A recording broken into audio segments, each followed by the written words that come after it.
The UN is a testimony to the agreed principles and shared objectives of the world order. Respect for international law and commitments are among the foremost in that regard.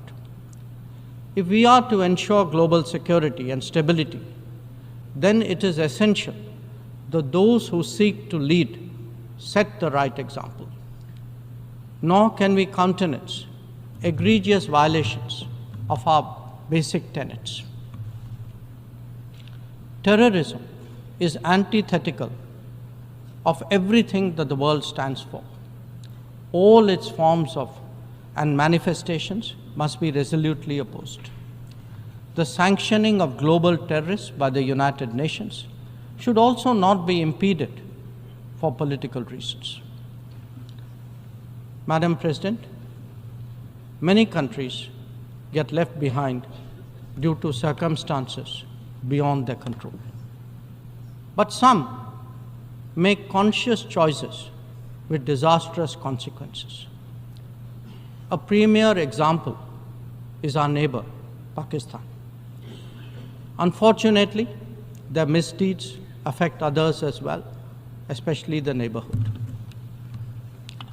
When this polity instills such fanaticism among its people, its GDP can only be measured in terms of radicalization and its exports in the form of terrorism. Today, we see the ills it sought to visit on others consume its own society. It can't blame the world. This is only karma. Madam President, a dysfunctional nation coveting the lands of others must be exposed and must be countered. We heard some bizarre assertions from it at this very forum yesterday. So let me make India's position perfectly clear. Pakistan's cross-border terrorism policy will never succeed, and it can have no expectation of impunity. On the contrary, actions will certainly have consequences.